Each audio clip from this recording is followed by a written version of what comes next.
कुछ दिन पहले I realized that I love travelling. क्या खूबसूरत है। और ट्रैवल करने का मज़ा बाइक पे तो कुछ और ही आता है।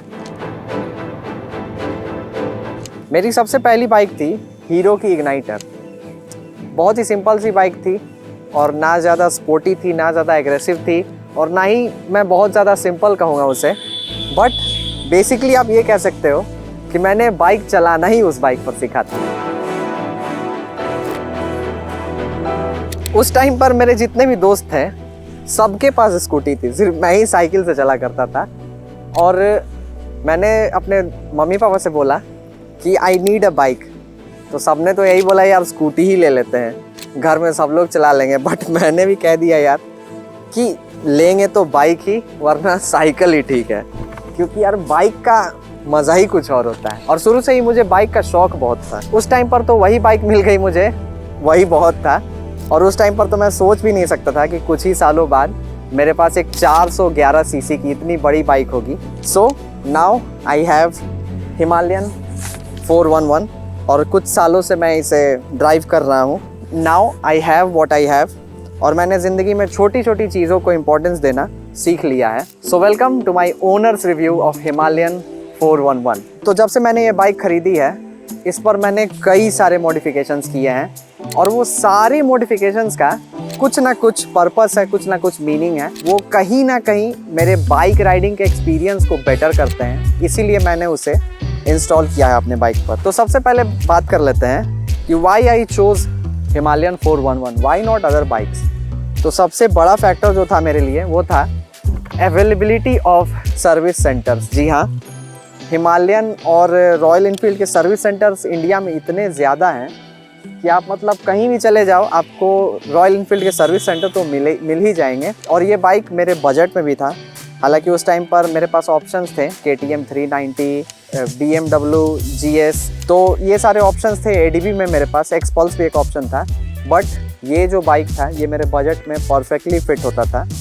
और उस टाइम पर मुझे बाइक चलानी भी नहीं आती थी, जैसा मैंने आप लोगों को बताया। सबसे पहले मेरे पास थी हीरो की इग्नाइटर की 100 सीसी की बाइक, और उसके बाद जिक्सर 150, और उसके बाद सीधा 411 सीसी पे जंप करना मेरे लिए भी थोड़ा मतलब क्या कहते हैं, कंफर्ट जोन से बाहर जाने जैसा बाइक था। बट उस टाइम पर धीरे धीरे करके मैंने बाइक को चलाना सीखा और अब 1-2 साल इस बाइक को चलाने के बाद आई कैन कॉन्फिडेंटली से कि इस बाइक को मैं अच्छे से मनूवर और हैंडल कर पाता हूँ। और अब कुछ लोग बोलेंगे कि मैंने ADV ही क्यों चुना। ADV चुनने का मेरा सबसे बड़ा रीज़न ये था कि मेरा पर्पस ही था जो कि एक ADV ही फुलफिल कर सकती थी। मेरा पर्पस एक फिक्स्ड पर्पस था कि शहर में घूमने के लिए तो मेरे पास वो पुरानी जो मेरी हीरो की इग्नाइटर है वो आज भी मेरे पास है। मेरा पर्पस ये था कि मुझे ट्रैवलिंग ही करना था।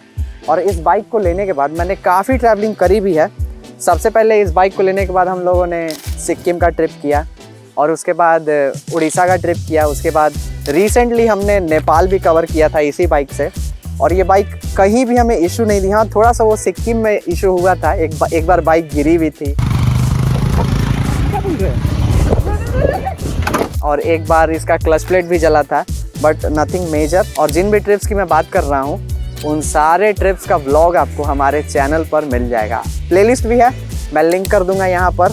आई बटन में क्लिक करके आप सारे व्लॉग्स को है चेकआउट कर सकते हो। तो नेक्स्ट अब बात कर लेते हैं पब्लिक रिएक्शन के बारे में। तो क्या इस बाइक पर आपको पब्लिक रिएक्शन मिलेगा? तो उतना तो नहीं मिलेगा। आप कह सकते हो लॉन्डो के बीच में आपको पब्लिक रिएक्शन तो मिलेगा। लॉन्डे बहुत देखते हैं भाई मुड़ मुड़ के इस बाइक को, बट लड़कियां उतना नहीं देखती है, because this is not GT, this is not mister clean. अगर आपके पास GT है और रॉयल इनफील्ड की और भी कोई गाड़ी या फिर KTM वगैरह है तो मे भी आपको लड़कियां घूम घूम कर देखें। बट हिमालयन पर दैट्स नॉट द केस। उतना मतलब फीमेल्स के बीच में आपका जो वो है अपील है वो बढ़ेगा नहीं। बट हाँ, this is basically an eye catcher.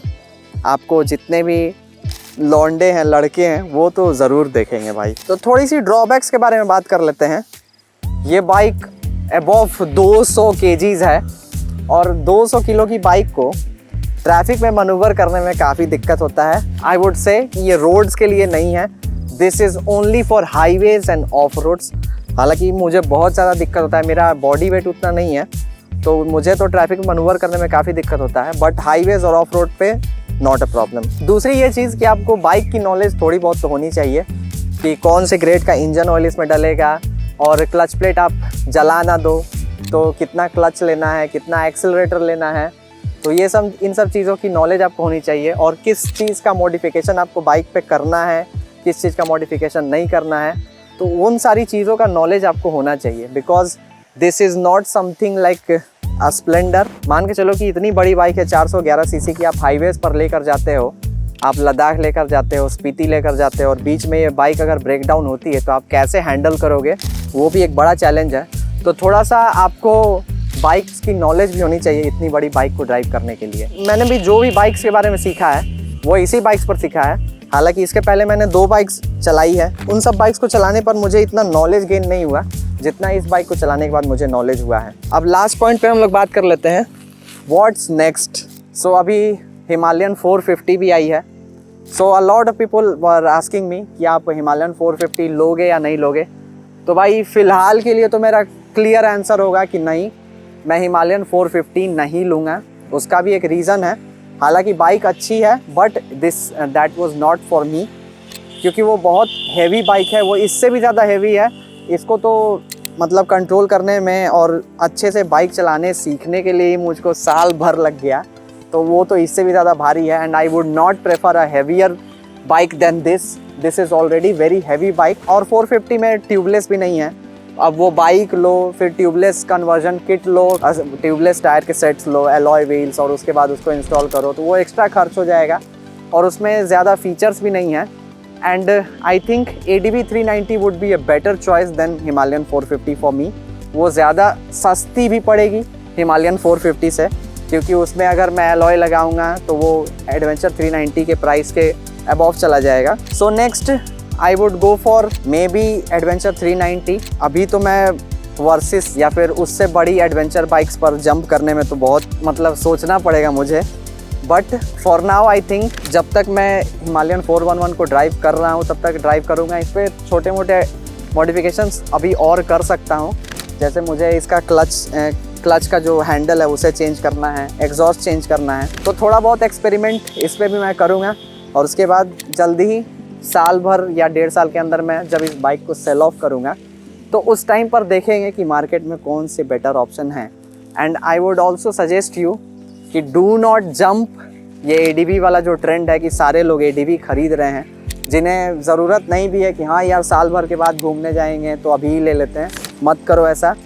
Bye A purposeful bike जो आपके पर्पस के हिसाब से सूटेबल हो, and do not jump on the trend. Any trend, कोई भी बाइक्स आती है उसके अप्स एंड डाउन्स को देखो, क्योंकि हम लोगों के पास उतना कैश नहीं रहता है कि हम लोग 3-4 लाख की बाइक खरीदें और फिर तुरंत उसे सेल ऑफ करके दूसरी बाइक खरीद सकें।